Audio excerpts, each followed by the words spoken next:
নমস্কাৰ। এই মুহূৰ্তত লৈ আহিছোঁ আপোনালোকৰ বাবে আজি ৰাতিপুৱাৰ কেইবাটাও গুৰুত্বপূৰ্ণ খবৰ। আজি হৈছে 11 মে।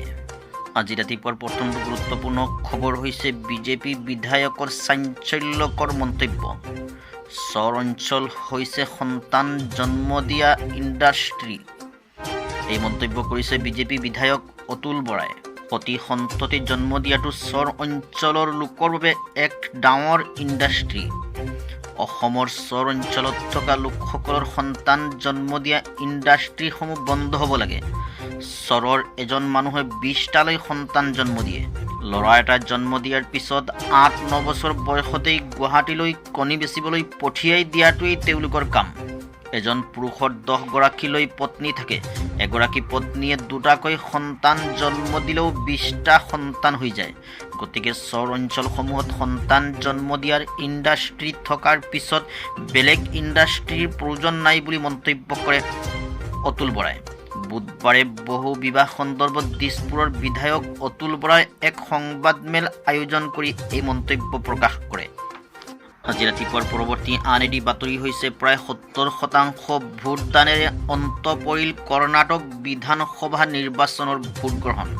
কৰ্ণাটকত কালি সম্পন্ন হ'ল বিধানসভা নিৰ্বাচনৰ ভোটগ্ৰহণ।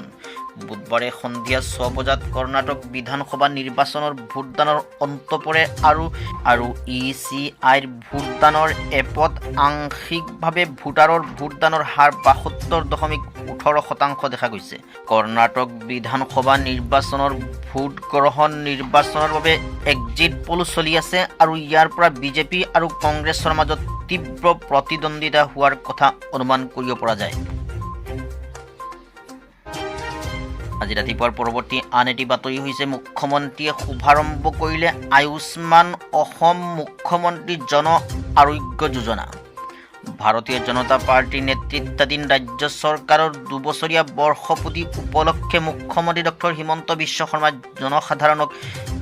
জনসাধাৰণক সুলভ স্বাস্থ্য সেৱা প্ৰদানৰ লক্ষ্যৰে আয়ুষ্মান ভাৰত অভিনৱ সম্প্ৰসাৰণেৰে আয়ুষ্মান অসম মুখ্যমন্ত্ৰী জন আৰোগ্য যোজনা নামৰ স্বাস্থ্য নিশ্চয়তা আঁচনিখনৰ শুভাৰম্ভ কৰে। এই আঁচনিখনৰ অধীনত প্ৰতিটো যোগ্য পৰিয়ালৰ বাবে বছৰি 5 লাখ টকা পৰ্যন্ত নগদবিহীন চিকিৎসা সেৱা প্ৰদানৰ সুবিধা উপলব্ধ হ'ব। আধাৰ কাৰ্ড থকা যিসকল হিতাধিকাৰী ৰাষ্ট্ৰীয় খাদ্য সুৰক্ষা আইনৰ অধীনত তালিকাভুক্ত কিন্তু ABPMJAYৰ অধীনত সামৰি লোৱা হোৱা নাই, তেনে লোকক এই আঁচনিৰ বাবে যোগ্য বিবেচিত কৰা হ'ব। অসম চৰকাৰৰ চিকিৎসা শিক্ষা আৰু গৱেষণা বিভাগৰ এই পদক্ষেপৰ জৰিয়তে সমগ্ৰ অসমত 300খনতকৈও অধিক তালিকাভুক্ত চিকিৎসালয় আৰু দেশৰ সকলো ABPMJAYৰ তালিকাভুক্ত চিকিৎসালয়ত 1578টা প্ৰক্ৰিয়া উপলব্ধ কৰা হৈছে। প্ৰাৰম্ভিক পৰ্যায়ত এই আঁচনিখনৰ অধীনত প্ৰায় 26 লাখ হিতাধিকাৰী পৰিয়ালক সামৰি লোৱা হ'ব, যদিও পৰৱৰ্তী পৰ্যায়ত পৰ্যায়ক্ৰমে ইয়াক 32 লাখ পৰিয়াললৈ বৃদ্ধি কৰা হ'ব। আজি ৰাতিপুৱাৰ আন এটি গুৰুত্বপূৰ্ণ বাতৰি হৈছে শিক্ষক নিযুক্তিৰ ক্ষেত্ৰত প্ৰযোজ্য হ'ব নতুন নিয়ম। টেট উত্তীৰ্ণয়ো দিব লাগিব আকৌ পৰীক্ষা। টেট উত্তীৰ্ণয়ো পুনৰ দিব লাগিব পৰীক্ষা। শিক্ষকৰ নিযুক্তিৰ ক্ষেত্ৰত অহা বছৰৰ পৰা প্ৰযোজ্য হ'ব কেতবোৰ নতুন নিয়ম। বুধবাৰে সংবাদ মাধ্যমৰ আগত এই কথা সদৰি কৰে মুখ্যমন্ত্ৰী ডক্টৰ হিমন্ত বিশ্ব শৰ্মাই। তেওঁ কয় যে বহু প্ৰাৰ্থীক অসমৰ বাহিৰৰ কিছুমান মুক্ত বিশ্ববিদ্যালয়ৰ পৰা BEdৰ চাৰ্টিফিকেট লৈ অহা দেখা পোৱা যায়।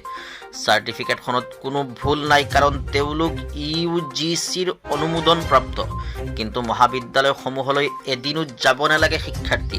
ইয়াৰ ফলত কষ্ট কৰি BEd পাছ কৰা সকলে চাকৰি নোপোৱা হৈছে বুলি মন্তব্য কৰে মুখ্যমন্ত্ৰীগৰাকীয়ে। কিন্তু এতিয়াৰ পৰা তেনে নহয়। অহা বছৰৰ পৰা শিক্ষকৰ চাকৰিৰ ক্ষেত্ৰত নতুন নিয়ম হ'ব বুলি তেওঁ উল্লেখ কৰে।